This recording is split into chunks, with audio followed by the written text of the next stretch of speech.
جھوٹے پیغمبر کا قتل۔ اسود انسی کو ایرانیوں کی سازش سے خطرہ محسوس ہوا۔ اس نے محسوس کیا کہ یہ موضوع حساس موڑ تک آ پہنچا ہے۔ جشیش دہلوی کہتا ہے کہ شہر بن بازان کی بیوی آزاد نے، جو اسود کے کنٹرول میں تھی، ہماری بہت مدد کی اور اس کی رہنمائی سے بالآخر ہمیں کامیابی نصیب ہوئی۔ دہلوی کہتا ہے کہ میں نے آزاد سے کہا، اسود نے تمہارے شوہر کو قتل کر دیا، تمہارے رشتہ داروں کو تہہ تیگ کر دیا اور عورتوں کو اپنی کنیز بنا لیا ہے۔ آزاد نے، جو ایک غیرت مند اور بلند ہمت خاتون تھی، کہا، خدا کی قسم، اسود سے بڑھ کر میرا کوئی دشمن نہیں ہے۔ اسود ایک بے رحم انسان ہے۔ وہ خدا کے کسی حکم کی رعایت نہیں کرتا اور نہ ہی محرم و نامحرم پر اعتقاد رکھتا ہے۔ آزاد نے کہا، مجھے اپنے فیصلے سے آگاہ کرو، میں بھی تمہیں اسود کے گھر میں ہونے والی باتوں سے باخبر رکھا کروں گی۔ دہلوی کہتا ہے کہ میں آزاد سے رخصت ہوا اور ہمارے درمیان جو باتیں ہوئی تھیں وہ سب میں نے فیروز اور دادویہ کو بتا دیں۔ اسی دوران ایک مرد اندر داخل ہوا اور قیس بن عبد یاغوث کو، جو ہم سے تعاون کیا کرتا تھا، اسود کے گھر آنے کی دعوت دی۔ قیس چند افراد کے ہمراہ اسود کے گھر داخل ہوا لیکن اس پر حملہ نہیں کر سکا۔ اس دوران قیس اور اسود کے درمیان کچھ جملوں کا تبادلہ ہوا۔ قیس نے فیروز، دادویہ اور دہلوی کے گھر واپس آ کر کہا، لو، ابھی اسود آنے والا ہے، تمہارا جو دل چاہے اس سے سلوک کرو۔ قیس یہ کر کر گھر سے باہر چلا گیا۔ اسود اپنے ساتھیوں کے ساتھ ہمارے پاس آیا۔ گھر کے قریب تقریباً 200 گائیں اور اونٹ تھے۔ اسود کے حکم پر اس کے ساتھیوں نے ان سب کو ہلاک کر دیا۔ اسود نے چلا کر کہا، اے فیروز، کیا یہ بات صحیح ہے کہ تم مجھ سے جنگ کر کے مجھے قتل کرنا چاہتے ہو؟ اسود نے فیروز پر ایک حربہ آزماتے ہوئے کہا، میں ان حیوانوں کی طرح تمہارا سر قلم کر دوں گا۔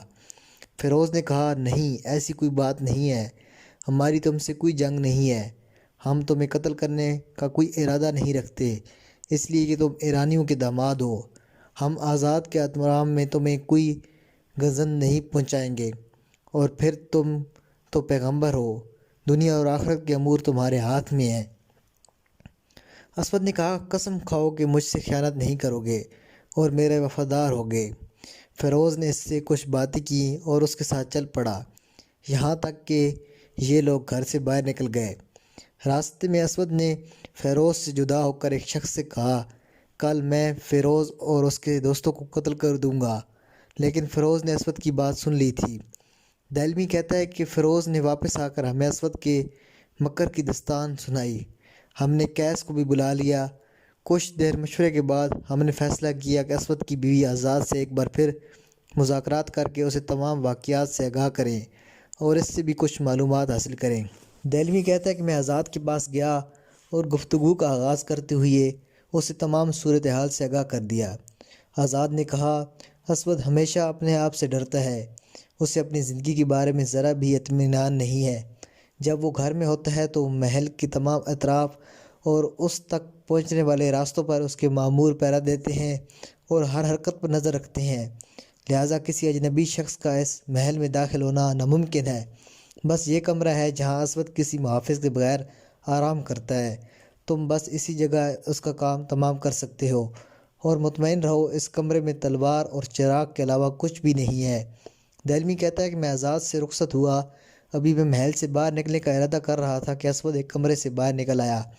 جیسی اس کی نظر مجھ پر پڑی وہ سخت برہم ہوا، غیظ و غضب کے عالم میں اس کی آنکھیں سرخ ہو گئیں۔ اس نے مجھ سے کہا، کہاں سے آ رہے ہو اور میری اجازت کے بغیر تم میرے گھر میں کیسے داخل ہو گئے؟ میرا دماغ اتنا معوف ہوا کہ قریب تھا کہ میں ایک قدم اکھڑ جائے۔ آزاد نے جب یہ منظر دیکھا تو اس نے اسود کو پکارنا شروع کر دیا۔ وہ مجھے چھوڑ کر آزاد کی طرف چل پڑا، ورنہ قریب تھا کہ وہ مجھے قتل ہی کر دیتا۔ آزاد نے اسود سے کہا، یہ میرا کزن ہے اور مجھ سے ملنے آیا تھا، اسے جانے دو۔ اسود نے یہ سن کر مجھے جانے کی اجازت دے دی اور میں محل سے باہر نکل کر اپنے دوستوں کے پاس جا پہنچا اور انہیں تمام رودات سنا دی۔ ابھی ہم بات ہی کر رہے تھے کہ آزاد کا ایک قاصد ہمارے پاس آ کر کہنے لگا، موقع اچھا ہے، تم اپنے مقصد میں کامیاب ہو سکتے ہو، جو بھی فیصلہ کرنا ہے جلدی کرو۔ میں نے فیروز سے کہا، جتنی جلدی ممکن ہو سکے خود کو آزاد کے پاس پہنچاؤ۔ وہ جلدی سے آزاد کے پاس پہنچا۔ آزاد نے اسے تمام بات بتا دی۔ فیروز کہتا ہے کہ ہم نے اسود کے قصر کے بیرونی حصے سے اس کے کمرے تک ایک زیر زمین راستہ کھول نکالا اور چند افراد کو اس کی نگرانی پر مقرر کر دیا تاکہ بے وقت ضرورت اسی راستے سے اسود کے کمرے میں پہنچ کر اس کا کام تمام کر سکیں۔ یہ کہنے کے بعد فیروز کمرے میں داخل ہوا اور آزاد کے ساتھ اس انداز میں بیٹھ گیا جیسے اس سے ملنے آیا ہو۔ دونوں باتیں کرنے میں مشغول ہو گئے۔ اب یہ دونوں آپس میں گفتگو کر رہے تھے کہ اسود کمرے میں داخل ہو گیا۔ جیسی اس کی نظریں فیروز پر پڑیں وہ انتہائی غضبناک ہو گیا۔ آزاد نے جب اسود کو غضبناک ہوتی ہوئی دیکھا تو کہا، یہ میرا قریبی رشتہ دار ہے۔ اسود نے انتہائی غصے کے عالم میں فیروز کو کمرے سے باہر دھکیلا اور اسے قصر سے باہر نکال دیا۔ جب رات ہوئی تو فیروز، دہلمی اور داؤد یہ تینوں نے ارادہ کر لیا کہ زیر زمین راستے سے اسود کے مخصوص کمرے تک پہنچ کر اس کا کام تمام کر دیں گے۔ جب یہ لوگ اس کے قتل کے تمام مقدمات فراہم کر چکے تو انہوں نے اپنے منصوبے کو اپنے دوستوں اور ہم خیال افراد سے بیان کیا اور اس بارے میں عرب کے بعض قبائل جیسے ہمدان اور حمیر کو بھی آگاہ کیا۔ دہلمی کہتا ہے کہ ہم رات کے وقت اپنے کام میں مصروف ہو گئے اور زیر زمین راستے سے ہوتے ہوئے اسود کے کمرے کے اندر جا پہنچے۔ کمرے کے وسط میں ایک چراغ جل رہا تھا جس سے ہلکی سی روشنی خارج ہو رہی تھی۔ ہمیں فیروز پر اعتماد تھا کیونکہ وہ ایک بہادر، بے باک اور طاقتور آدمی تھا۔ ہم نے فیروز سے کہا، ذرا دیکھو کیا روشنی میں کچھ دکھائی دے رہا ہے؟ فیروز باہر ہو گیا جبکہ محافظ افراد اس کے درمیان میں تھے۔ جب وہ کمرے کے دروازے پر پہنچا تو اسے خرخراہٹ کی آواز سنائی دی جس سے معلوم ہوا کہ اسود سو چکا ہے اور اس کے خراٹوں کی آواز بلند ہو رہی ہے۔ اس کی بیوی آزاد بھی ایک گوشے میں بیٹھی تھی۔ فیروز جیسے ہی کمرے میں داخل ہوا، اسود اچانک نیند سے بیدار ہوا اور اٹھ کر بیٹھ گیا۔ اس نے چلا کر کہا، فیروز تمہیں مجھ سے کیا کام ہے؟ فیروز نے دیکھا کہ اگر وہ واپس جاتا ہے تو محافظوں کے ہاتھوں مار جائے گا اور آزاد بھی نہیں بچ سکے گی۔ وہ اچانک کمرے میں گھسا اور خود کو اسود پر گرا دیا اور اس سے لپٹ گیا۔ وہ کسی نر اونٹ کی طرح اس پر حملہ آور ہوا اور اسے بے ہوش کر دیا۔ جب وہ کمرے سے باہر نکلنے لگا تو آزاد نے کہا، کیا تم مطمئن ہو یہ مر گیا ہے اور اس کی روح اس کے بدن سے جدا ہو گئی ہے؟ فیروز کمرے سے نکل کر زیر زمین راستے سے ہوتا ہوا ہم تک آ پہنچا اور پورا قصہ ہمیں سنا دیا۔ یہ سن کر ہم اسود قذاب کے کمرے میں پہنچے تو دیکھا کہ وہ ابھی بھی گائے کی طرح تڑپ رہا تھا۔ ہم نے ایک بڑی سی چھری لے کر اس کا سر تن سے جدا کر دیا اور اس طرح یمن کے علاقے کو اس ناپاک وجود سے پاک کر دیا۔ اس دوران اسود کے مخصوص کمرے کے قریب شور بلند ہوا۔